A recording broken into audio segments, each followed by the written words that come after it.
Bonjour à tous, voici une courte vidéo pour vous montrer les bénéfices de l'entraînement de rotation avec sangle Kineforce. Si vous ne l'avez pas encore, vous pouvez en attendant utiliser un élastique, mais c'est mieux avec une sangle large et rigide. Bizarrement, cet entraînement est ignoré par beaucoup de coachs et même de préparateurs sportifs, soit par méconnaissance de la biomécanique, soit faute de matériel adéquat. Mais il est essentiel pour développer la force des rotateurs du buste et des hanches, pour la performance, mais surtout pour une meilleure santé articulaire en général. Là, un travail de rotation interne de hanches, on voit tout de suite des applications possibles en athlétisme, dans la boxe ou le tennis. Ici, un exercice très important pour muscler et renforcer les schémas moteurs de la course, des sauts et dans les coups de pied. Pour ceux qui s'intéressent au fascia, cet exercice fait travailler les chaînes spiralées. Je vous renvoie aux travaux de Thomas Mayer. Donc il y a deux chaînes spiralées qui traversent le corps en diagonale. Ici, c'est un fantastique exercice pour les danseurs ou pour développer la force des coups de pied dans les arts martiaux et même pour ceux qui ont de l'arthrose de hanche. Vous voyez que ça serait très difficile à travailler sans ce type de sangle.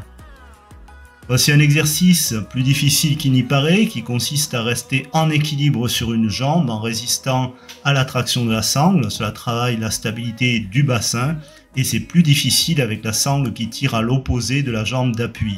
Idéalement, il faudrait réaliser cet exercice pieds nus. Ça fait travailler à la fois l'arche plantaire, les muscles du pied et les muscles de la hanche. C'est un exercice qui est vraiment très intéressant pour l'équilibre et pour la force des hanches. Ici, une application pour le golf et un travail d'isolation de la rotation des épaules en stabilisant le bassin. On peut garder le dos droit ou pencher à 45 degrés. Et là, un body squat en résistance à la rotation en essayant de garder le même poids sur chaque jambe. Un début de cet exercice, c'est de travailler les obliques. Alors les obliques, c'est des muscles latéralement par rapport à l'abdomen qui interviennent surtout dans les mouvements de rotation et d'inclinaison. Et c'est super intéressant de les bosser, on bosse sur tous les endroits pour des raisons d'esthétique, mais les obliques, ça protège notamment la colonne vertébrale. Ce type d'exercice, ça peut clairement être intéressant pour un footballeur par exemple, on peut imaginer pour les dribbles.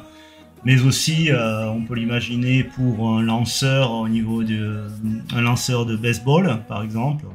La position du lanceur quand il est prêt à lancer sa balle.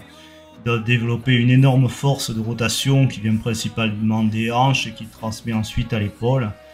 Donc voilà, c'est des exercices hyper fonctionnels qu'on peut transférer à énormément de sports. Et ici, un saut combiné à une rotation en l'air, dont on peut imaginer l'application dans des sports comme le basket, le trampoline ou le MMA.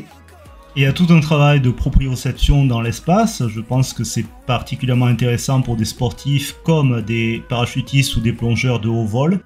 Là, un travail des obliques en traction, bassin fixe pour des sports de tirage comme le judo. Voilà, si vous désirez vous procurer ce type de sangle, vous pouvez jeter un coup d'œil sur mon site kineforce.fr. Elles sont virtuellement inusables et peuvent résister à 3 tonnes de traction. Et ici, on bosse à fond le moyen fessier en abduction et en rotation externe, plus le grand fessier en extension résistée. Voilà, j'espère que cette vidéo vous aura été utile. Merci de votre attention et à très bientôt.